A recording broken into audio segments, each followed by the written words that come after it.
What's up, everybody? Welcome back to the Draymond Green Show. This is our third episode of the week, and kind of not expected, but as you know, I am not one to stand behind anything. So why are we doing this episode? It's because I'm in my hotel room in Atlanta, um, because I'm suspended for a game for reaching the technical foul limit of 16. For those of you that don't understand what that is, that's 16 techs. You get a 1-game suspension, and then every subsequent tech after that, you get a suspension. So say 18, 20. Quite frankly, I'll maybe get one more tech since now I got one that I can get. But you know, I actually am you know, I take my lumps on the chin. It is what it is. You gotta deal with it.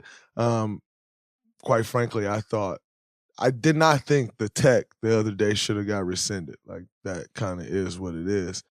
I thought that there would be techs from earlier in the year that I for sure knew, like, probably weren't deserving of a tech, would get rescinded. But then they said those were it was too late to rescind those, which didn't quite know that rule, but it is what it is.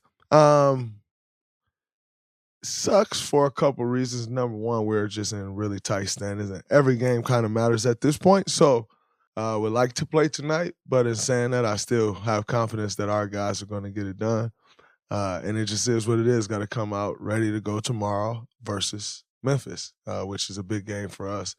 As you know, all things considered, obviously the little Memphis thing, but then also, like I said, the standings. And so I'm looking forward to getting back to that game. What I will say about the suspension thing, I've been suspended before and in this league. And what I will say is it's like a totally different vibe with the NBA than it has been before. And I think that's in large part due to the role that Joe Dumars is in, and just how he was a player and how he understands the things that go. And then also a general manager, so being on that side, now, working with the league, he's seen it from so many different angles. I think Joe Dumars is such an asset to the NBA. Just being added on to the league staff, I think is huge. I think it's tremendously helped, like, the relationship amongst players in the league office. And it's not that uh, guys don't have relationships with people in the league office, because I think when you look at our league, we're probably the best at that. But it's just certain processes. For instance, the process of how suspensions normally happen, it's just totally different now. The conversations that are had are totally different. It's more of a partnership and like working together than it's ever been. And I think that's huge. I actually always speak on that with the whole refereeing topic. It's like, it's me versus you, when in fact we're all working together to kind of put this great product out for our fan base. And so ultimately it requires everyone to operate at a level, in order to operate at a certain level in order to put out the product that is the NBA, that is a top-notch product. And so I think that's absolutely amazing. And saying that, like, it's like you're working towards this thing, and like, okay, you got suspended for a game, but it's just a totally different feel about it. Like, you actually spoke to somebody, you're actually heard out, you actually worked through some things. And then when you end at the final answer, it is what it is. But to actually work through those things, like I said, I think that is a totally different thing in the league office. And I think Joe Dumars has been huge for that. So I say kudos to the league office. I'm not one that's going to sit here and cry and complain about, overspilled milk. It is what it is. Got to do the work to make sure whatever I need to do for this team happens. And that's that. I'm also a little relieved that, like, I don't have that thing hanging over my head. I've had that hanging over my head for at least 20 games of that 15 tech and getting a 16 tech. And I'll tell you something that has changed things for me. Am I going to contest the call? Absolutely. Like, you're in the heat of the battle. It's a very passionate game, and so am I going to say something about the call? Absolutely. But in saying that, I had referee Kevin Scott, who's one of the referees who I have a really good relationship with. He missed the call, and I felt like he missed another call, and I said something to him we were standing at the free throw line, and I just said, "Damn, Kev, like I feel like you like that feel personal." And he was like, "Draymond," he said, "Man, I got 2 kids at home. I have people that they're watching every call I make.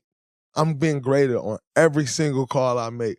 I'm busting my ass out here. Like, I'm fighting for my life every day I come out here. When I make these calls, I'm fighting for my life on the daily. Like, I wouldn't try to miss a call. I try to get every single call right because I'm fighting for my life on the daily." And that gave me an entirely different perspective from referees. Like it humanized the referees for me. And so actually from that point on, I was able to go the amount of games that I went without getting a technical foul. And quite frankly, my technical foul that suspends me come from an interaction with another player because Russ pushed me in the back and I threw the ball. Quite frankly, I thought that the different push in the back. That push in the back definitely felt like a pissed off, I'm being guarded the way I'm guarded push in the back. And quite frankly, it wasn't like a malicious throw the ball. I literally said, "Man, come on, Russ." And that was that, So, like I said, not crying over spilled milk. It is what it is. Overall, kudos to the NBA on how their new process is going. I think that's huge. I think that's going to be great for the league. I think that's great for player relationship, league relationship. It'll continue to grow the relationship amongst players and referees, which I think is huge. So it is what it is, man. I take my stuff on the chin. Got to bounce back the way you bounce back. And that's what it is with that. Shout out to my Spartans. I know you see the hoodie. Michigan State got the dub today, as expected.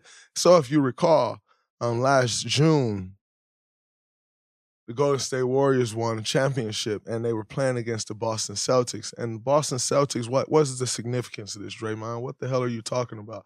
Well, because our producer, Jackson, is a Boston Celtics fan. Okay, so Jackson hit me up earlier this week. He like, "Yeah, USC, baby, this, that, and the other." I'm like, "Jackson, bet whatever you want to bet because no chance USC is beating Michigan State. Like, this is basketball. That's not happening. Like, we like Michigan State is Michigan State." And so then, we place our bet. And so I said all of that to say it just seems like the teams that Jackson cheers for against me, they lose.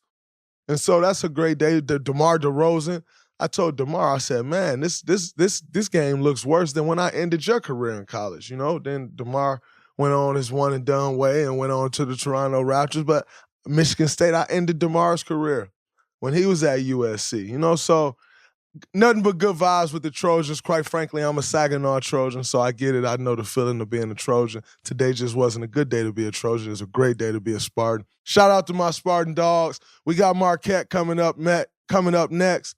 D-Wade, Juan, you all you guys, you name Marquette guys.